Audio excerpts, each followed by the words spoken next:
Denis, merci pour cette invitation en Haute-Saône. On a eu une bonne réunion à midi avec des militants, avec Marc, avec Jean-Christophe qui vient du territoire de Belfort. Un challenge à relever. Nous voulons faire une véritable campagne de terrain, aller au plus près des gens. On sait très bien que dans la masse de la future grande région, la Haute-Saône risque de peser petit, et nous voulons nous engager à défendre ce territoire qui allie à la fois urbain, le côté urbain et le monde rural. Le rural a besoin de défense et nous voulons nous engager sur ce combat-là. Ce qui est très intéressant dans ce département, c'est qu'on a une frontière finalement avec une autre région. On a un département qui est certes un petit peu excentré par rapport aux autres départements de la grande région Bourgogne-Franche-Comté, mais qui a une dimension à aller vers l'Allemagne, qui est très intéressante, à aller vers la Suisse.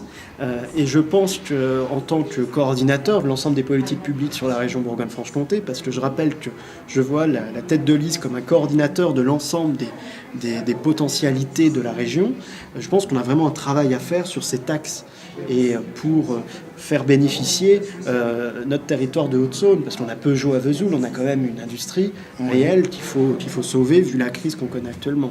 C'est vrai que la Haute-Saône elle est un peu au carrefour de trois axes qu'on avait définis avec Marc.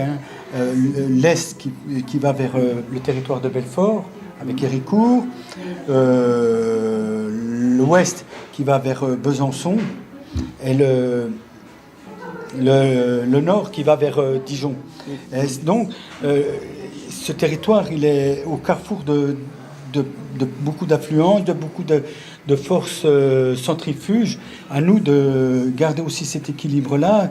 Je crois qu'il faut qu'on préserve l'entité Haute-Saône. L'entité Haute-Saône, elle est importante à préserver. Et il faut se battre là-dessus et faire entendre notre voix pour que ce département soit que toutes les potentialités de ce département puissent être exploitées. On a aussi le territoire de Belfort avec Jean-Christophe. Je suis venu en voisin soutenir mes amis haute-saunois parce qu'on travaille souvent. Le territoire de Belfort, un tout petit département qui est historiquement coincé entre l'Alsace et la Franche-Comté, au point que tous les Alsaciens nous prennent pour des Francs-Comtois et tous les Francs-Comtois nous prennent pour des Alsaciens, donc c'est un petit peu compliqué. Donc effectivement, on essaie de créer des synergies avec la Haute-Saône. C'est pour ça que je viens régulièrement à nos rencontres ici. Et voilà. On forme, du point de vue de DLF, quelque part, une seule et même équipe, territoire de Belfort et Haute-Saône. On sera les défenseurs des oubliés. Voilà. Ce que j'appelle les oubliés, c'est la Nièvre, c'est la Haute-Saône, ce sera un peu le territoire de Belfort. On va vraiment défendre ces territoires-là, parce qu'on sait déjà que les autres sont défendus. Oui. Le Jura est un trait d'union entre l'ensemble, donc je pense qu'il va avoir un bénéfice assez important. Et le Doubs est un gros département qui aura obligatoirement énormément d'atouts, donc je ne m'inquiète pas trop, mais c'est vraiment ces départements-là qu'il faudra défendre. C'est pour ça que j'axe ce début de campagne sur les départements, ce que j'appelle les départements qui vont être oubliés par la classe politique actuelle, PS, UMP.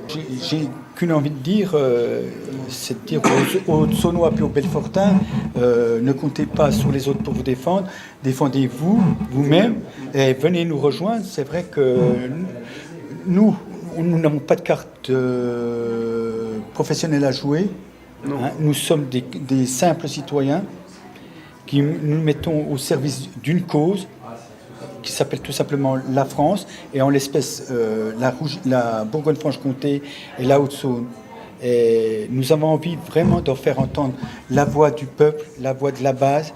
Et c'est dans cette optique-là que nous nous sommes engagés, et c'est dans cette optique-là qu'on va continuer le combat.